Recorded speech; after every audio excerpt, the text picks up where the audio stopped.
In October 1996, the Socotra Botanical Garden for Rare and Endemic Plants was established. Its nursery's mission is to grow plants endemic to Socotra in order to study their germination and replenish the natural population. نحن الآن في مشتل الأديب عبد الله حديد في جزيرة سقطرى في منطقة إشال هنيتين. لما أتت مشروع البيئة بالحفاظ على النباتات يرشد نحن إلى أن نجيب العقال والبذور الأشجار التي بدت بتهديد الانقراض من الجبل ونزرعها في المشتل ونحافظ عليها. ويوجد معنا في المشتل حوالي 85 نوع من الأشجار المتنوعة في جزيرة سقطرى. هذا الشتلة دم الأخوين، لم توجد نوع الشتلة إلا في المشتل، ودم الأخوين موجود معانا في المشتل 10,000 شتلة يحافظ عليها حماية البيئة ويعيدها ويعيد زراعتها إلى المنطقة اسمها فرمهين في ديكسم. The forest in Dixum is the last dragon blood woodland. There is nowhere else in the world where one can find dragon blood trees in such densities as growing here. Some studies have predicted that by 2080, the area they occupy will be reduced by 50%. We cannot wait until this happens. So we are trying to mitigate this possible effect through engaging with some services with the nomadic people of Socotra, helping them in creating more income from their livestock, but also guaranteeing that the livestock number and its management will not damage the environment.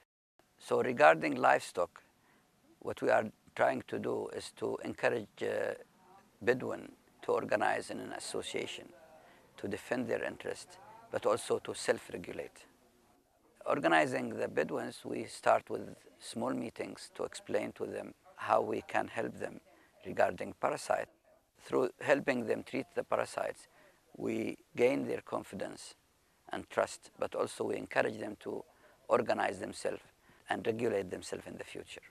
Regulating the number of the livestock and the structure of the herd is only going to happen through self-regulation. No government or outside agency can do that. What we can do is monitor the changes, and then maybe we can come in with regulation or bylaws to help ensure that the number of livestock will be regulated. Another issue that we want to develop and put regulation and rules is to use the biodiversity itself. Socotra Island has more than 306 endemic species. Some of them are very attractive. Some of them can be ornamentals, can be beautiful trees in the streets of the world.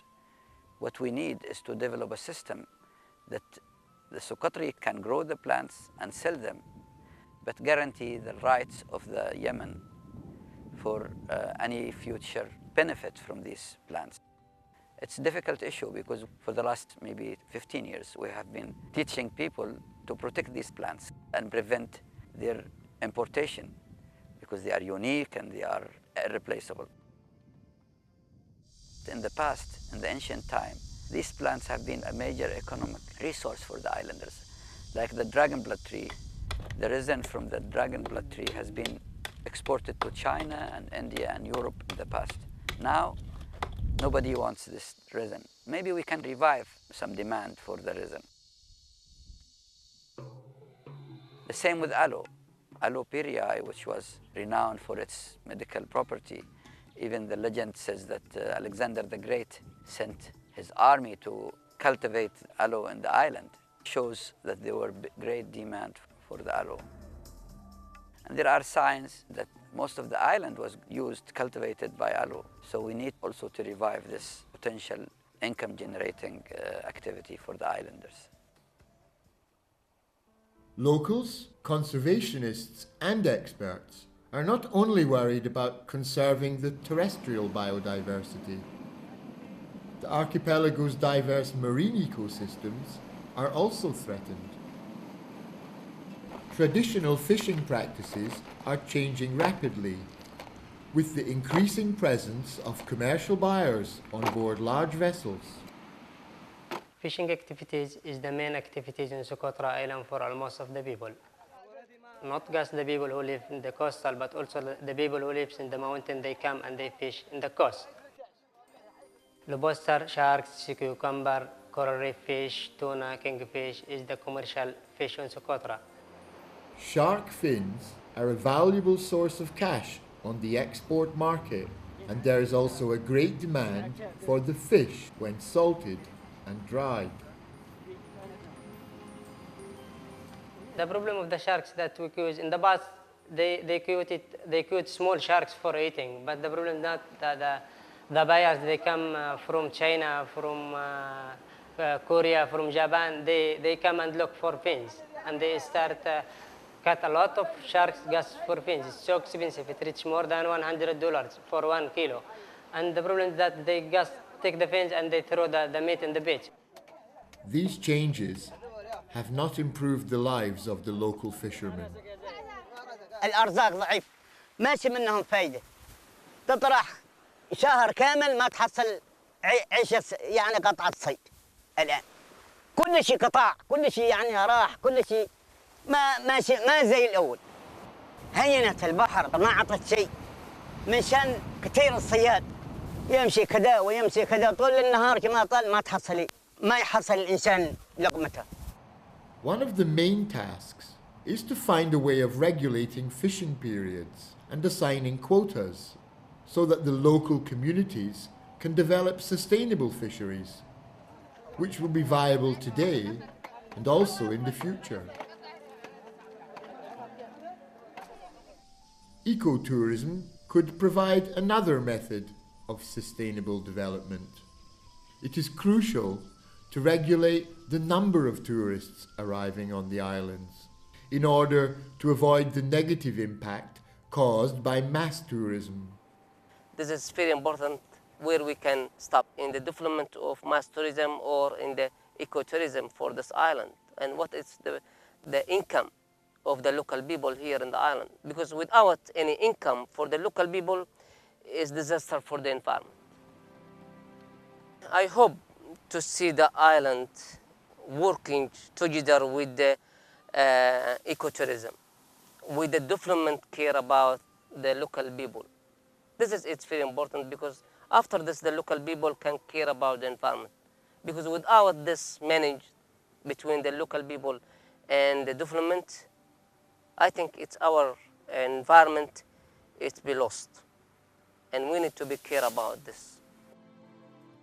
The increased accessibility and the effects of globalization threaten more than the island's biodiversity. Their cultural heritage is also endangered.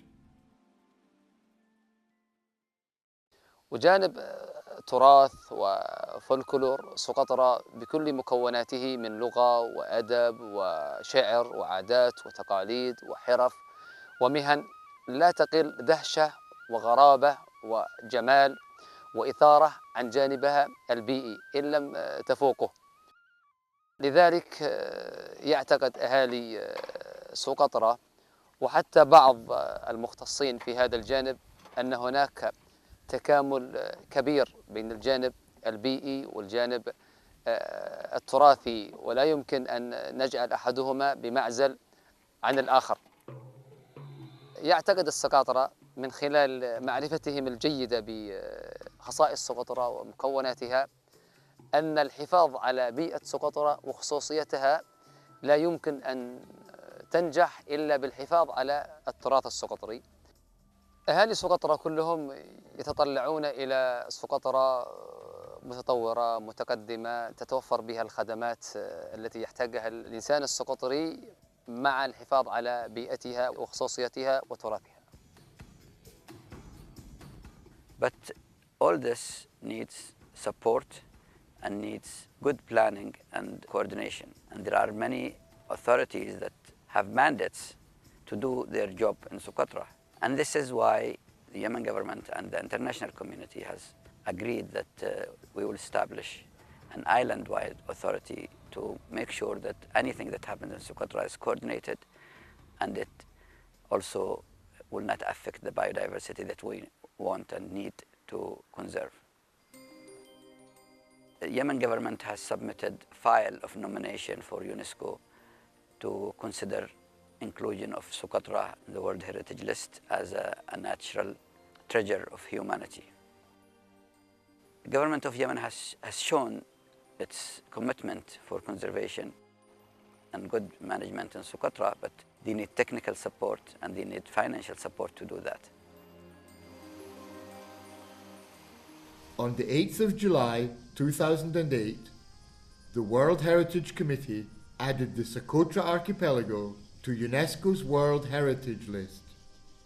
Therefore, the responsibility for conserving the island's outstanding natural and cultural heritage no longer rests solely with the islanders.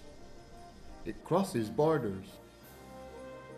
Conserving this island is the responsibility of the whole world. In spite of the challenges that the island faces, I am very confident that the government of Yemen and the international community are now hand in hand cooperating to guarantee the conservation of the environment of the island. But what does the future hold for the Socotra Archipelago? Will it be possible to sustain its unique biodiversity in the long term? The issue of conservation and matching it up with development is a very complicated one. There's always a battle, there's always a struggle between the two. Many people think and hope or expect that Socotra could be a kind of model where, because conservation had been there at such an early stage, that here, contrary to all the other places in the world, conservation could be the dominating movement and the whole of Socotra could be saved for large-scale or modern developments. Now, I think that's an illusion. Without development, you can't go much further with conservation. So that's going to take place, for sure. You can't stop it, and I think if you try to stop it, that will be very much counterproductive. Of course, you have to try to keep such large-scale developments focused and limited to the areas where its damage is the least. Many things will be lost on Socotra, that's unavoidable with normal aspirations of communities and of people. But we really have the potential to save, I would say, the special parts of Socotra. It's possible, but only when these communities feel that this is something that is also to the benefit for them and the next generations.